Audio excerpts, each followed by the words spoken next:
There were a lot of layoffs in June and more are coming in July, but it's difficult to know who is and isn't laying off. So let's talk about how layoffs work. Let's get back to work. Get back to work. America is back to work. Hi, my name is April. I'm a tech recruiter doing videos on tech and hiring, and let's talk about layoffs. And if you watch my channel, you know that more people have been laid off in June than the past 2 years. But layoffs don't magically happen. There's a series of events, and once you find out why layoffs can happen, you can know when they're coming for a company or possibly your team and what you can do to survive a layoff. All layoffs start with a reason. U.S. manufacturing activity has unexpectedly slowed in June. U.S. consumer spending rose less than expected, while automobile prices are still rising. In June, home sales went down for the 4th month in a row, with housing inventory up 14.8%. Last week, the S&P 500 posted its worst week since the 70s, so I think you have plenty of reason there why there would be layoffs.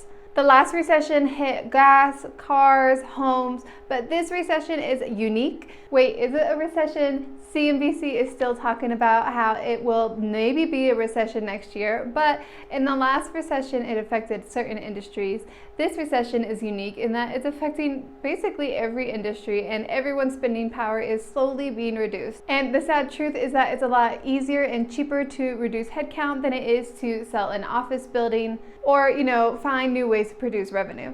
Corporate layoffs are pretty cheap and easy. There's a pretty upfront cost at how much it will cost the company. And one-off occurrences where someone gets a better compensation package are just written off in expenses. This means that, generally speaking, severance pay does not impact quarterly earnings. So even if a company is making billions or millions of dollars, if they miss projected goals or have a substantial decrease in growth, well, that's a huge problem. Companies need to report growing revenue each quarter in order to allow stock prices to keep going and the company to remain in business. If a company goes 10 years making money but turns 1 year into a negative year, that is a big issue and it will cause layoffs, even at big companies like Amazon. Keep in mind, even without layoffs, companies still make money and turn revenues. The stocks rely on the company meeting its expectations, so they may not be huge gains, but as long as it's growth, that is what counts. So now we have our reason why the layoffs are happening. So obviously now we have a reason.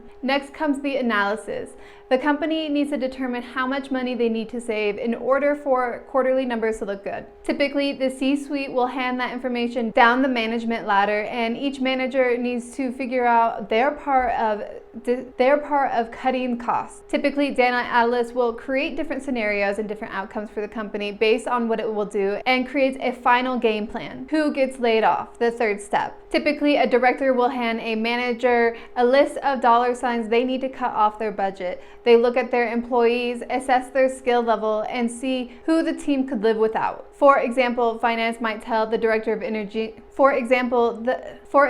finance might tell the director of engineering he needs to cut $5 million off the books. So the director will meet weeks or months ahead with managers, or sometimes this happens the weekend before quarterly earnings are announced, like we saw back in June. The director and the manager will look on the team at who is actively creating money for the company at that time. And once they've decided who it is time to lay off. The date is chosen and the game plan is set.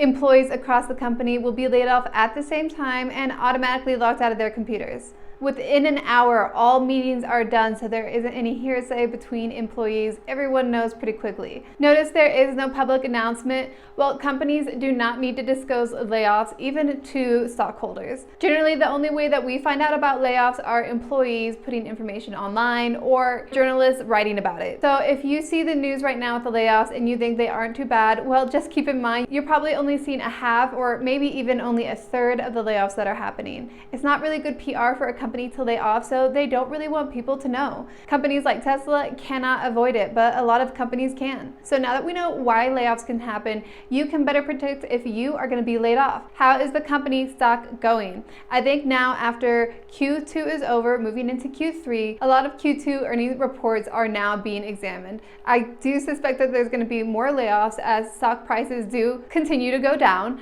And generally speaking, based on the timeline of layoffs, I can expect these to happen mid to late July. So your company stock is crashing. What do you do now? Well, look at the team. Are you the weakest link on the team? And I know you got to be honest with yourself, and that can be hard, but are you producing work quicker than the rest of your employees? Do you make a lot of errors or just cost the company money? If so, well, you could try to improve yourself quickly, or you could come up with a game plan of what you're going to do next. Tech is moving into a new job environment where people have to prove the worth of their salary. They have to be worth the money. So if you currently are not worth the money in your company, well, you better learn how to catch up or prepare for a way to get a job and prove your worth there. If you've been laid off or you think you're going to be laid off, please subscribe to my channel. I have tons of news about tech so you can make a good job choice. I have tons of news about tech and finding a job, so I'll be a great resource for you. If you're visiting my channel again but you are not subscribed, please subscribe. Most of you don't, so I would appreciate it. In the comments, let me know your thoughts below. Let me know if I'm wrong too or if any information is inaccurate. Thanks for watching this video, and I hope to see you in the next one.